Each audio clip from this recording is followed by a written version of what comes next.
I remember telling my mom, like, I'm nervous. I don't feel myself. I don't feel safe. And she would say, read a book. I don't know what that is. And I would tell my grandma. My grandma's like, I don't know. I don't know what that is. What anxiety? My dad's like, oh, you're bored. And it was just like, they didn't understand.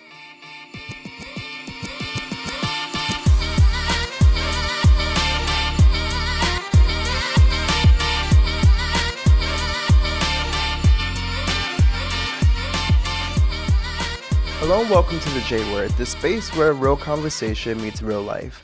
I'm your host, Jasawn Price, and today we're talking about something that affects us all, mental health.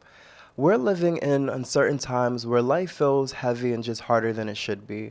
And for many of us, it's taken a real toll on our well-being. That's why today's conversation really matters. So joining us today is Nurse Practitioner Chandelle Wrong. Chandelle is an expert in family medicine and mental health, and she's passionate about making a real impact in healthcare and in her community. Chandelle, it is truly a pleasure to have you, and welcome to the show! Thank you so much for having me. Of course. Thank you for being here. Every episode, I like to start with like affirmation. So today's affirmation is, even in hard times, I slow down to breathe, not to break. Again, even in hard times, I slow down to breathe, not to break. And in these times, I really feel like you have to just breathe and you have to do everything when it feels like your world is like crumbling and life is crumbling and all the things to just take a moment to gather yourself. So, we bend, not break, so Agreed. Sometimes you do feel like the world is just kind of like closing in on you. And sometimes you just have to like kind of close your eyes, deep breathe from the gut, slowly in and out, and just try to recenter, and not rush it. Just listen to your breath. So I think that's a great affirmation. Oh man, I'm so excited to get into this episode. Yes, me too. I got a lot to talk about. I want to start off with just you walking me through your journey of what led you into healthcare in the first place. I recall being 15 and having a boyfriend, and he didn't have insurance. And I remember him just being so sick. Like, it was a cold, like a virus, but he just was so sick. And I was like, go to the hospital, like, go to the ER. And he was like, I can't. I'm like, why? And he's like, I don't have insurance. I was like, that's a thing? Like, at 15, you don't really know what's going on. And so I remember at that point thinking to myself, wow, I want to be able to be in a position one day where I can help people who don't have insurance. I can help people who just aren't afforded the small things, And I felt like it was something that was seamless only because I guess I had it, and there was never an instance where I needed it and didn't have it. I'm also from Caribbean parents, so they never took me to the ER or took me anywhere. It was like have some tea, have some tea, and you'll be fine. Right, drink some tea. Oh, I'll be okay. They have a tea for everything. For everything. For everything. Very true. Oh man, that's so interesting, and it's so real and such an issue even today. And it's like so many people often have to choose, like, that's why a lot of people actually don't even go to the doctor because they're afraid of the bill. So they rather, unfortunately, get to a bad state until they really go. And it's like, oh, so that's beautiful. Was there something that inspired you to, I don't know, go deeper in that journey?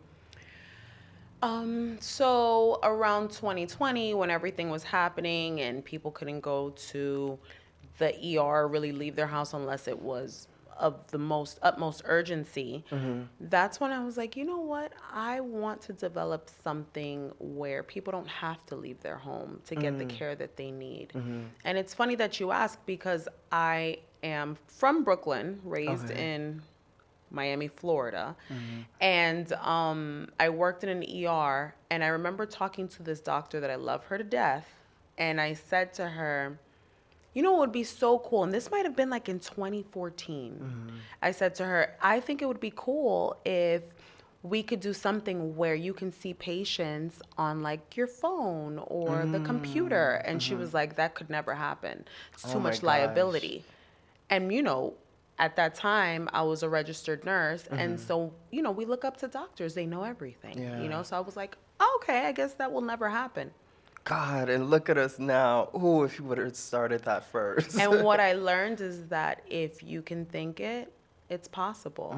And so there are people who have not expanded their minds to certain things, but that doesn't mean you shouldn't. So true. So, in your journey, when did you decide to focus more on mental health? Was there something that came about, or was there, how did that come into place for you to want to focus on that? So, growing up in Miami, I used to go to, when you're in Miami, you go to the clubs early in life. Like, you start at like 15. And I have this best friend, and she was always, every time we would get to the club, immediately, I'm ready to go home. And she would just be like, I'm ready to go. And she would start to sweat. And, we're young. So I'm like, get a life, have a drink, and let's party. And to fast forward, 2020 came, and I remember just being glued to the television screen, watching the protests, watching the racism, listening to people that I worked with in Miami that, we saved lives together in the ER. We worked in a trauma center, and, I thought that we all had the same foundational understanding of humans. And when 2020 came and I would look at people's posts and everything that was going on with George Floyd, and I was just like, I couldn't understand. I was like, so we're not all human?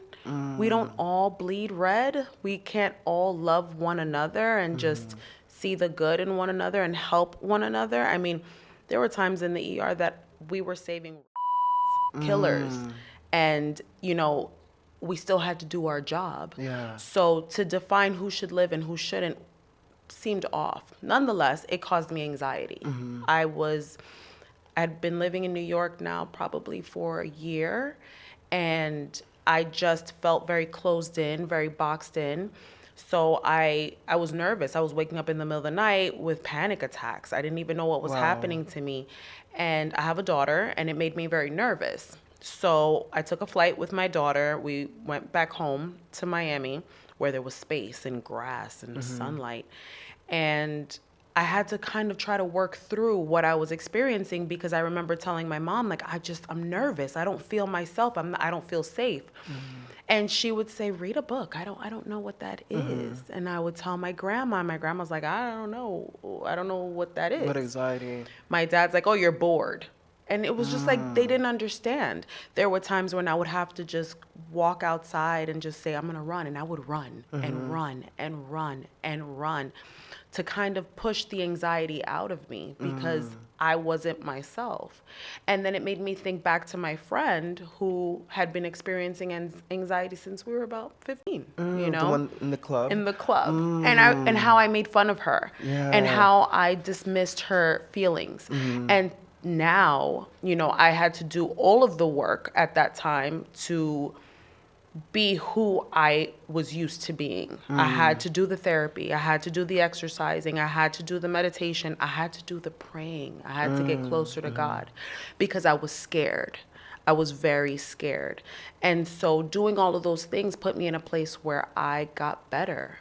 And I see it as a blessing today, because now when someone sits in front of me in my office and they tell me what they're going through, I'm not telling them to get over it. I'm not telling them that, it's because you had too much sugar or too much caffeine. I understand how they feel, and I'm able to meet them where they are and help them to maneuver through these feelings, And that's really where it started, and then that's where we are now. I have a company, Essentialized Health, where we do virtual urgent care, kind of like primary care. And then we also have a mental wellness side, where we have life coaches, we have therapists, and they are for all tiers. They're for people who have no money. They're for people who have a lot of money. They're for the people, because I don't think that going through something like that, so scary, should be something that you do alone. Oh, for sure. I love that you were able to pinpoint what that was and really create space for it in your own way. And also just personally knowing you, because she's my provider.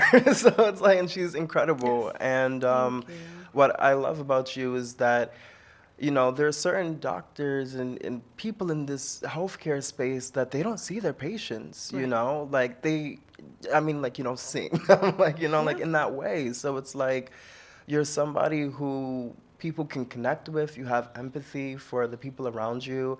And yeah, it's beautiful that in your journey that you've been able to create space for something that's so well needed, especially now, Yeah. especially the quality, you know, therapists and accessibility for everyone, because that's always a issue as well, where Mm-hmm. people shy away from looking at resources because one, they don't know, and Mm-hmm. also because again, it goes back to, oh, that's a bill, or therapy isn't, you know, needed. What is that, you know? Right. Or going back to drink some tea, you'll be Right. okay, you know? Drink So, some tea. right, Yes. anxiety will go away. Read your Right. book. Like, it's Right. crazy. Like, Exactly. oh my gosh. Yeah, it's true. Yeah. And don't forget the stigma, Mm-hmm. especially in our community. I have so many, especially black men, some who they're not built that way. I saw this comedy show with Bill Burr, and he was saying that his wife, he felt like men weren't supposed to have emotions. And so he said something about his wife coming into the living room and asking him, "How do you feel?" And he was like, "I'm sad." And he said she got uncomfortable. Like, well, sad. What is that? Like, and so now he's uncomfortable, she's uncomfortable. It's an awkward situation because men aren't supposed to be sad. Men are not supposed to show any emotion other than, he said, anger. And I forgot the other one. It was like anger and something else. Like pride or something like that. Something that was real superficial. And so listening to that, I was like, that's exactly true. It's viewed as a sign of weakness. And so that's something we have to take away from our minds, because men have to go out there, and yes, they're supposed to provide and they're supposed to protect, but they also have feelings, and they also come across life, Yeah. where someone, looks at them a certain way because of the color of their skin or anything, any of their inequities. And so it's just something that we have to be more considerate of all people. And it's so true, you know, just society doesn't create space for it as they should because of all the stigmas, especially for black men. It's very, you know, you got to stay in this box and you can't leave. But, you know, I look at different men from different races and cultures, and I notice that for us, it's very, yeah, there's not even room all the time for joy. You know, it's very much just, yeah, just do this Man and up. yeah, man up. Like, don't cry, don't again have any emotions. Right. And there's always like this discord on like social media about men and just how they navigate and just like how they can. And it's very it's sad because it can be isolating. Yeah. Yeah, because there's, Who do you talk to? yeah, who do you talk to? Where are the resources? And where is the brotherhood in those Yeah. things? Because it's like, it doesn't look the same for everybody. You know, some Correct. people have fraternities, some people have, you know, siblings, friends, but, you know, everyone's story is different. And even in those groups, like, do you have a friendship or brotherhood where you can even have those conversations and Correct. be transparent about what you're going through? Right. And oftentimes, No. not really. Yeah, it's like, The group chats are about who slept with who last night, yeah, or yeah. who's got the biggest this and the smallest that, and it's like, well, what about how are you today? Yeah, Yeah. Like, and it's because it's like, oh, people feel it's so sappy. Like the guys are like there was even a challenge. I don't know if you've seen it where the challenge is like the guy like calls like their friend and they say like I love you. And they're like, bro, He's like "Yo, bro, get why up you off my calling me? phone." Yeah, yeah. It's like, Yes. but then, And I laughed Yeah, so it was hard. funny, but it's like, damn, Yeah. like Sad. It's, right. Like it can't be sus. Like it's okay. Yeah. Like love on your people. Like Right. it's Yeah. it's totally fine. But it is like, ooh, like Yeah. I do think it's important to create that community and that space for that. Absolutely. It's so important. I even had a episode where I was talking with my barber about just how deep the question of how are you really means. Because we were talking about just like, you know, in the barber shop where some environments can be really toxic and all those different things. But beyond that, we were talking about just like when you sit in the chair and you're able to breathe, and that's the place where like you're not running and you can be transparent and just have those conversations, and it's a safe space where it's like you can be like, today was one of those days, and Is it really like that? Like, I mean, I'm when a you find a female. good barber. Okay. Yeah, when you Okay. find a good, for a long time, I didn't have a barber like that. I didn't have a space Okay. like that, where, especially barbershop, I didn't have that, where it was like, oh, I connect with you and da da And da. does everybody talk like in the movie Barbershop and like, you know, Coming to America where they're all there? Is everybody talking or how does that Yeah, work? sometimes it is like that, where they have like, you know, different discord about different things, different topics, something that they're watching, a Okay. movie, or sometimes just different conversations. So it definitely varies, and I think even with that, in life, you have to be very intentional, and I really feel like you have to seek the places where you align, or what is like serving you, or the people that maybe you want to be like, you Correct. know? So, yeah, such a layered conversation for sure, in regards to men's health. And I really do hope that more and more that more men realize that we need to allow community, and we need to allow space to like feel our emotions, and it's nothing wrong with that, and you shouldn't be shamed for it, like you were saying earlier, because there's a lot of shame. Yeah. And it's like, I do think that we should bring shame for like certain things, like we need shame to come back. Yes. But in Agreed. regards to Agreed. yeah, in regards to men's mental health in general, I think that should, you know, we could not be shameful about Correct. that. Like, we need to Correct. pick and choose. Correct. But yes. Very true. Going back into the mental health conversation, and, you know, you working with so many people, what are people struggling with the most right now? Because especially in this city, as you mentioned, there's a lot of anxiety. New York is a big place, but it can often feel very lonely. So, yeah, what are you experiencing or seeing right now? I know burnout is a thing too, but yeah.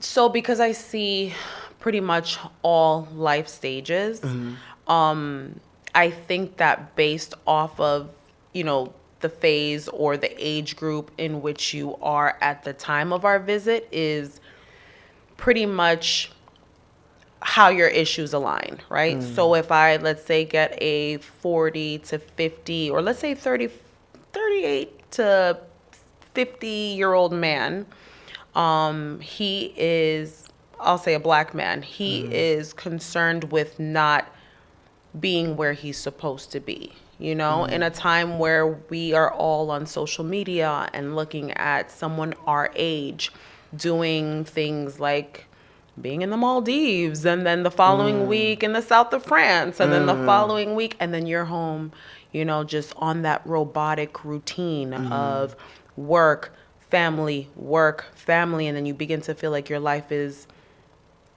I don't want to say meaningless, but like you're stuck in a cycle, like you're it's stuck in a like cycle mundane, I guess. where you're not even present any longer. You know, you're just going through the routine, going through the motions, and there's no fulfillment. You know, we all get so caught up in our priorities. Men will get caught up in priorities of just, you know, providing and protecting, and they even lose the connection with their spouse.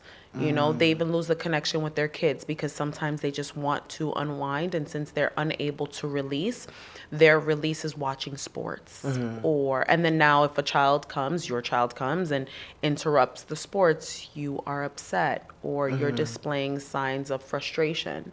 When in all reality, you just need some like you time. You know, some time to unwind from the daily chaos, the work issues, the feeling insecure about the way you present, all the pressures of life.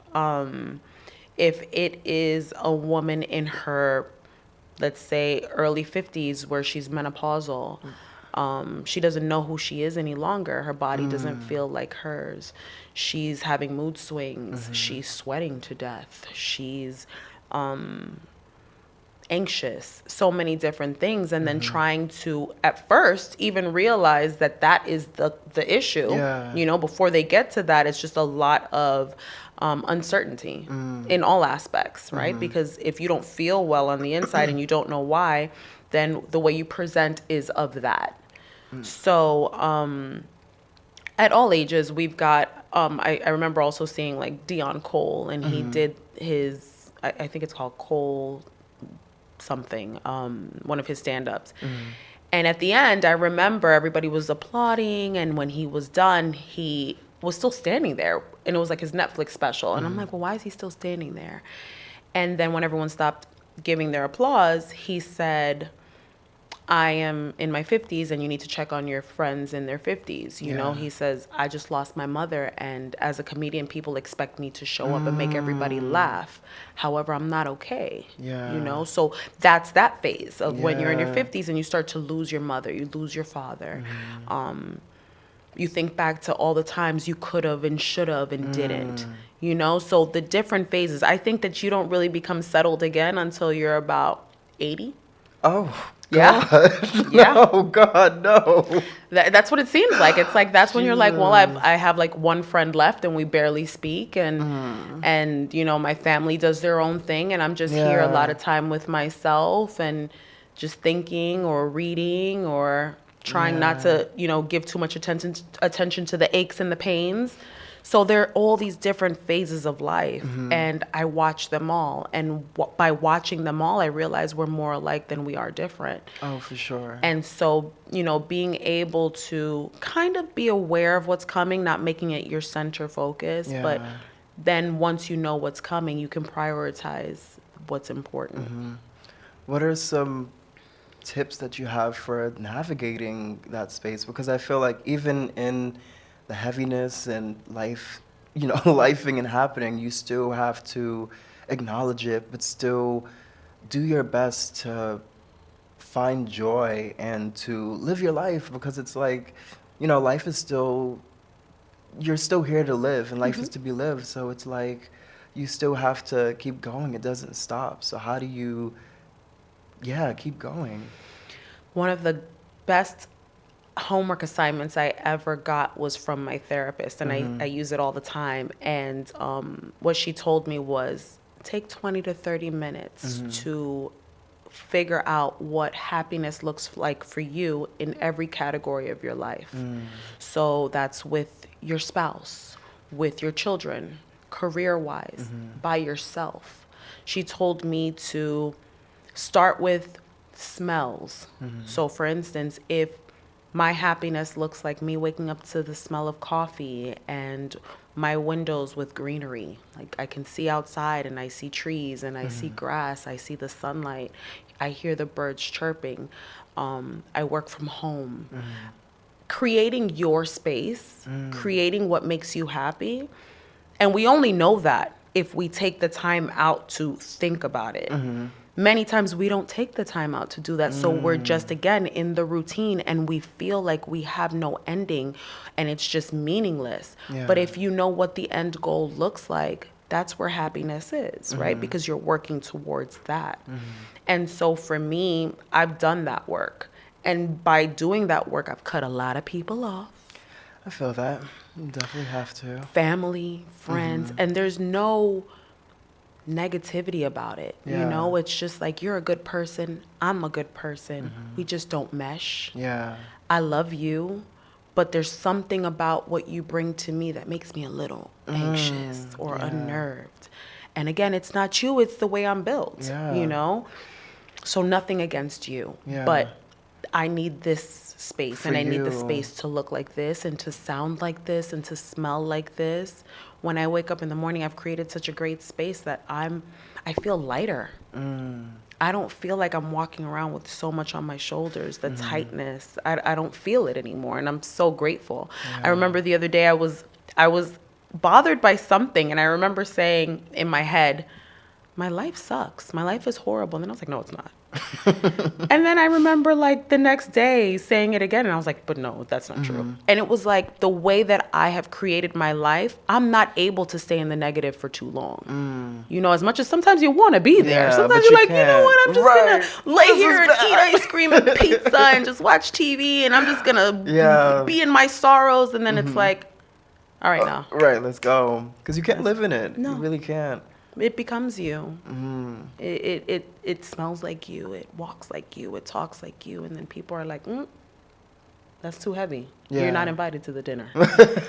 You can't come. Yeah. Oh my gosh. That is, I love that because I guess setting those boundaries and truly creating space for yourself, I think is so dope. And I think that's a great just conversation with like Thanksgiving and the holidays coming up because Yeah. there's a lot of people, you know, in spaces and environments that aren't serving them, in Yeah. families that aren't serving them, around judgmental people, the whole nine. And it's like, you know, how do you navigate, you know? How do you keep your mental health intact when your auntie and your uncle don't like you, when you feel that energy at Right. the table or, you know, Right. the different things? It's like, how do you sit in that and how do you create space for your mental health and Yeah. protect yourself? You know, it's really loaded. It's funny that you say that because that's exactly, you know, everybody's story. Yeah. What I've realized is that there's a lot of weighing to do.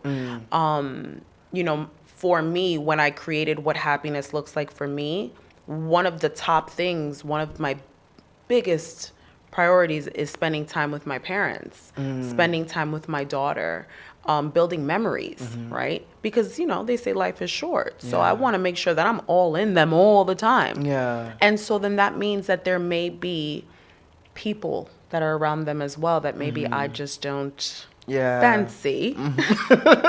And so since that's the case, my priority is still my parents. So I still show up and I still deep breathe and I still pray and I still, you know, say, God is working on me because when I'm cussing you in my head and I'm like, dear God, please forgive me. Right. You know, I know I'm still a work in progress because I am human. But at the end of the day, for the most part, I stay focused on what the goal is, and that's being around my parents. How do you recognize when someone's mental health is declining, even if they seem okay? Sometimes it's the posture. Sometimes it's the things they don't say. It's the things they do with their fingers. A lot of times we speak with our gestures and we don't even know it.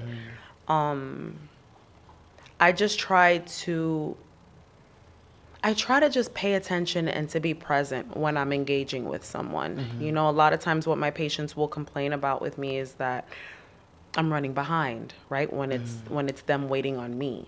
But once we're together, I'm giving you all the time that you need to release, because I try to look at it like this might be your vacation, you know, your vacation away from your husband, your vacation away from your kids, your moment to just let it all out. So, I mean, that's just what it is. I try to be present. I try to engage. I try to hear.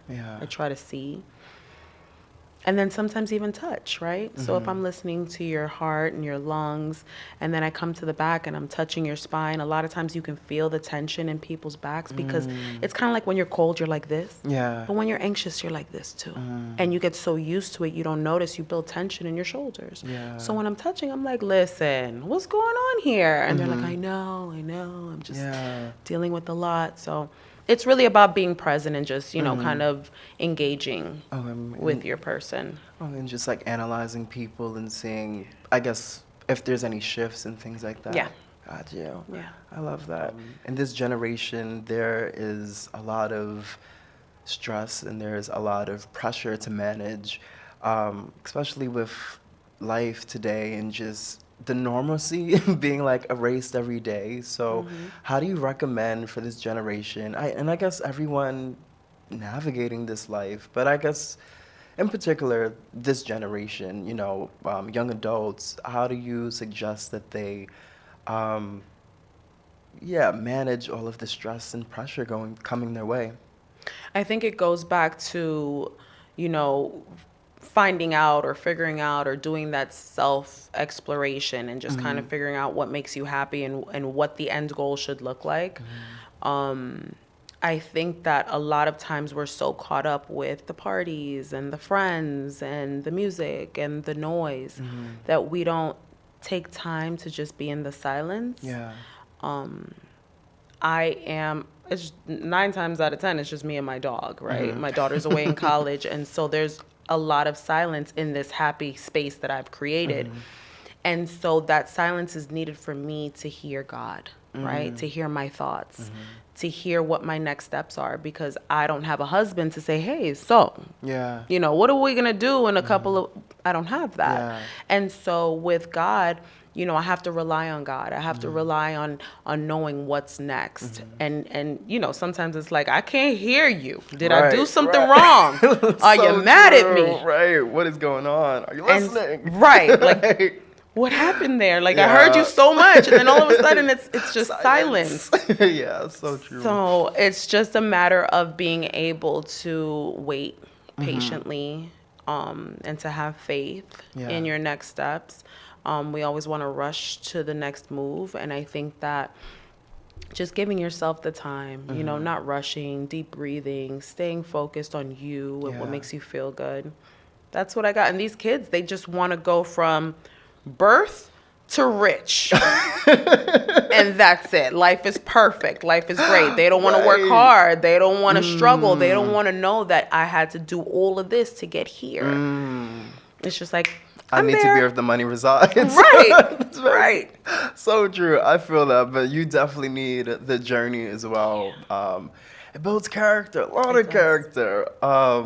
But it's so worth it, that journey and every step of it, even in those moments where it feels like, I don't know, what's going on or where it's going. There's such beauty in it. Yeah. How do you pour into yourself, especially being a provider and caring for so many people? You have a family, you have, so many things going on. So what are some ways that you pour into yourself and show up for yourself? Massages. Okay. And I used to do, not like, every so often I still do, but like, the fancy schmancy massages. Like you go to this place and you spend $1 million and it's the ambiance is everything and you can't wait for your massage and then your massage is horrible. So I don't do that. I do that. That's so annoying. It's very annoying. Like, I spent $400 or $500 and I feel worse than when I came in. So I go to the little cheapy spots, the ones that look real suspect, the best ones. And then all of a sudden they're walking on your back and like breaking it doing up. Tricks and everything and you of the feel oil. good. Yeah. And it's for a tenth of the price, Right. So I like to do things like that. I like to do things that I wouldn't typically do. I find that, routine does not work well for me. So I kind of like to surprise myself and end up places that I don't typically go. But for the most part, I would say it's massages and just dining. I like to eat. I like to eat good food. I like to try different foods. And then again, back to prayer. I love a good sermon. I love to just kind of like be that person that dedicates time to just relaxing and loosening up the shoulders. Yeah. What advice, I know that you spoke about like your spiritual practices and stuff and pouring into yourself. What advice would you give to other caregivers or people that are helping their family or just, showing up for so many people but oftentimes don't have space for themselves? So I feel like, what I've gotten from a lot of my patients is that they feel like I listened to them. I took my time with them. I think a lot of providers are, again, robotic, and so literally all day we're saying the same stuff. Stay away from the salt, stay away from the sugars, make sure to journal, just a lot of the same. And so with that, they get tired. Yeah. They also not only are tired, but they feel like nobody's listening. It's not often that I tell someone to do something and they come back and they did it. They start, yeah, but they don't finish. And sometimes they do. And when you get that one or that two, you're like, look at you. We did that. All right. Okay, You care I'm about proud your of health. you. Right. And so I think for other providers, we have to, number one, make sure to leave what we're going through at home. And that includes biases, you know, especially cultural biases. Yeah. I think that it's important to stop what you're doing and to be present, because a lot of times we have to live by these parameters, boundaries, these metrics that say you got X amount of time with a client, you got X amount of notes to write, you've got all of these things. But if you are in this business for the right reasons, it doesn't really feel like work, except for when you get to the documentation and all that. But like, you know, the engagement is different. Yeah. So I think that, you know, getting back to that part where you were excited about what you were doing, not judging people, you know, based on, again, the metrics, you know, but more so just taking every individual as they come and then being helpful in a way that you can, in any way that you can. I love that. What is bringing you joy right now? What's bringing me joy?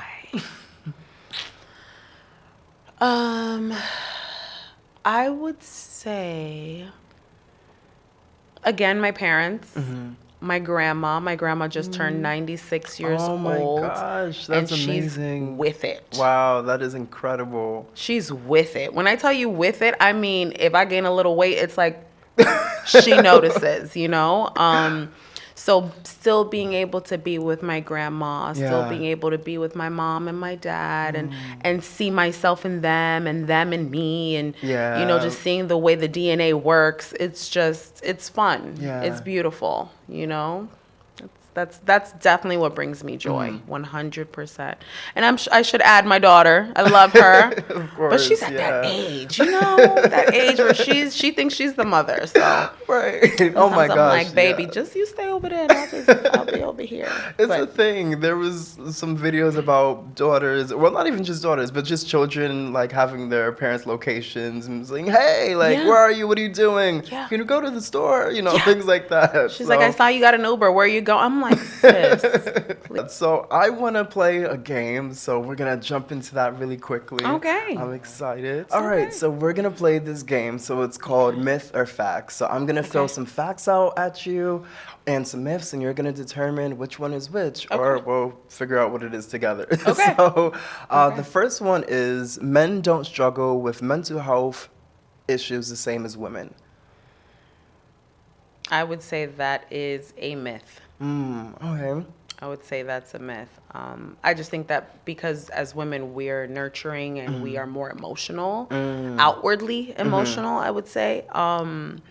We still have the same feelings. A lot of times you'll hear a husband and wife, they argue about the same things, but just differently. And the feeling that's ignited is the same, but it's portrayed differently. Gotcha. But it's two different places, but same. Correct. Man, miscommunication is such a big thing. We just need to listen to each other sometimes, and that's where we gotta go. Therapy isn't just for crisis. Myth or fact? Oh, that's definitely a fact. Definitely. Therapy is something that helps you to navigate throughout life, to pick up tools and resources to better know who you are, so that when you're faced with these challenges, you can say, oh, I recognize that. Let me grab my journal. Let me get down on my knees and just pray. Let me call a friend. You know, it's knowing yourself and where you could go and trying to avoid that. Do you think that there is like a time frame when one should start therapy? Like, is it too young, or is it, I don't know, where it's like a comfortable spot to have that space for you? I think as soon as you're able to, you know, display and discuss emotions, go for it. I love that. Financial stability does reduce anxiety and stress. Myth or fact? Now that's a funny one, because you'd have to know financial stability to know if it. True. And you know how they say, like, oh, I'd rather be crying for a guy in like my Maybach versus my, I don't know, Prius, you know? So it's like, decision to be made. Exactly. The Rolls Royce or the Toyota Camry? Right. But yeah. if you've only had Rolls Royces all Right. your life, then how do you really know? Yeah, you know? yeah. So, But I can say from someone who's not or who has not had, I would definitely say, yeah, financial stability probably takes away a lot of the layers. yeah, yeah. Okay.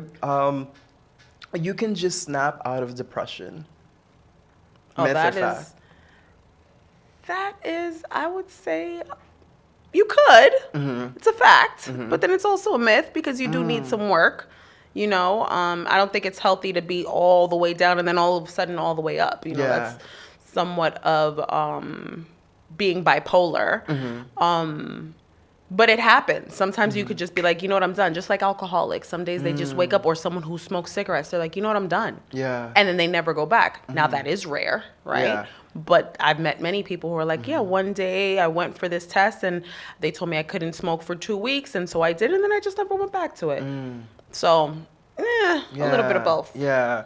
Because it's like you hear sometimes when people are going through it, and it's like, you know, again, some people are able to just jump out of it, and some people just kind of like sit there. So I guess situational as well, probably.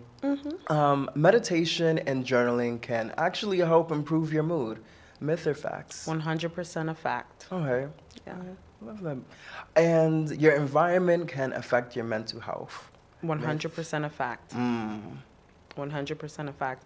I have a cousin. I guess I made just a little personal.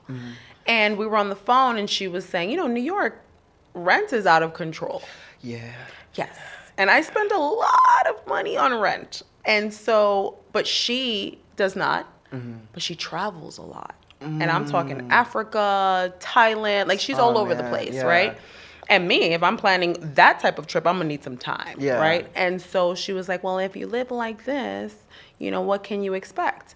And I said to her, when I moved to New York, sunlight, I didn't know that sunlight was a luxury. In Florida, you could be poor and have sunlight, you know? And it's not something that you have to be spending X amount of dollars to have. And so when I moved here, my very first apartment was like, you know, in Coming to America where they open the window and it's like a brick wall. That was my apartment. Oh, man. And so I had no sunlight, and I didn't know why I was sad all the time. I didn't know what was going on.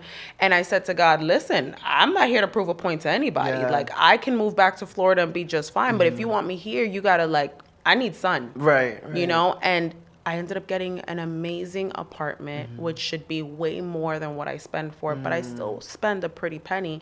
And every day to wake up to sun, it does a lot for my mental health. Oh, yeah. It makes me feel like God is right there, you know? So that's just something I need. She doesn't need that. She needs other things, and whatever her other things are is fine. Don't judge me for what I need. I'm not begging you for no money. I'm paying my rent. So that's my thought on that. Oh man, I feel that. In New York, you gotta pay. It's so annoying. But, oh man, I love that. Okay, thank you so much, and thank you for being here. I definitely have some more questions for you though. I want to know. What's one small first step for someone that feels like hopeless or just overwhelmed? Definitely, you know, looking for a therapist, looking for someone who can just basically listen to you and kind of lead you in the right direction. I don't often think it's family because they're naturally biased, but absolutely speaking to your primary care provider and just kind of having them help you and navigate how you can get to some sort of mental wellness. Gotcha. Oh, I love that. And what message do you want to like leave the people, or anything that you want to say? I would like to say, don't be afraid to be who you are. 9 times out of 10, everybody's just feeling the same things you are. A lot of times we don't say how we feel because we're skeptical or we're in fear of being judged. But whatever they've got going on, whatever you've got going on, it's usually very similar. And even if it's not, it's something else, you know? So don't feel unleveled. You know, Yeah. we're all going through something.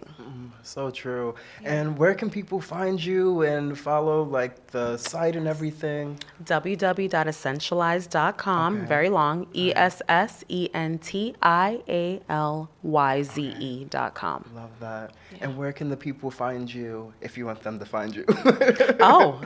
If they want to find me, they can also go on my social media.